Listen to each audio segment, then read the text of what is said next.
Halo Sahabat Merdeka, saya Rifa Yusya, selamat datang di Hot Issue, di mana saya akan mengulas 3 berita terhangat pekan ini. Berita pertama, Menteri Kesehatan Republik Indonesia Budi Gunadi Sadikin memastikan virus corona varian Delta telah menyebar di Indonesia. Lebih dari 100 kasus ditemukan di Bangkalan, Kudus, dan DKI Jakarta. Varian Delta atau yang dikenal dengan nama ilmiah B16172 pertama kali dideteksi di Kudus pada 13 Juni 2021. Penyebarannya diduga melalui pekerja migran Indonesia dari India. Varian Delta ini memang pertama kali ditemukan di India dan telah menyebar lebih dari 60 negara di dunia. Direktur Pencegahan dan Pengendalian Penyakit Menular Langsung Kementerian Kesehatan RI, Siti Nadia Tarmizi, mengungkapkan bahwa gejala varian Delta sebenarnya sama dengan virus corona sebelumnya. Namun, varian Delta lebih cepat menular. Sementara itu, Kepala Lembaga Biologi Molekuler Eijkman, Amin Subandrio, mengungkapkan bahwa varian Delta bisa menyebabkan gejala klinis yang lebih berat dan menyebabkan kematian lebih cepat. Data terbaru kasus COVID-19 di Indonesia menunjukkan adanya lonjakan kasus hingga 12.990 kasus pada 18 Juni 2021. Jumlah tersebut merupakan yang tertinggi sejak 4 bulan terakhir. Kasus kematian juga ikut meningkat. Pada 18 Juni lalu, ada 290 orang yang meninggal dunia akibat virus corona.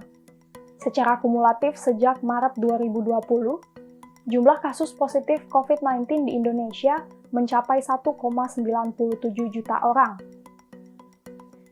Tingginya kasus COVID-19 di Indonesia setiap harinya didominasi dari sejumlah kota-kota besar, seperti DKI Jakarta, Jawa Barat, dan Jawa Tengah. Kementerian Kesehatan mengungkapkan penyebab lonjakan kasus COVID-19 di Indonesia yaitu karena tingginya mobilitas masyarakat saat libur Lebaran 2021. Selain itu, kendornya penerapan protokol kesehatan serta kurangnya pelacakan juga menjadi penyebab lonjakan kasus. Ditambah lagi karena adanya mutasi virus corona varian baru yang menular lebih cepat. Berita ketiga, Kapolri Jenderal Listio Sigit Prabowo menyetujui ide pembongkaran jalur sepeda di Jalan Sudirman Tamrin, Jakarta Pusat.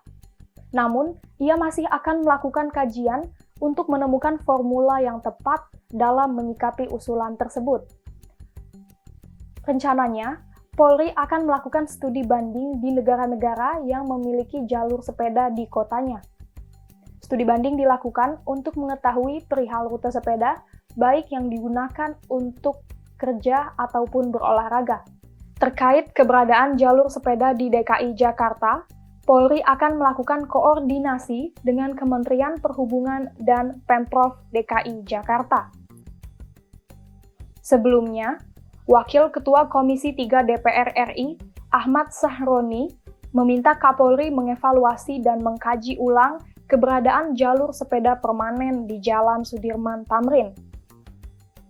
Bila perlu, dia ingin jalur sepeda permanen di Sudirman Tamrin dibongkar agar tidak menimbulkan diskriminasi terhadap pengguna jalan.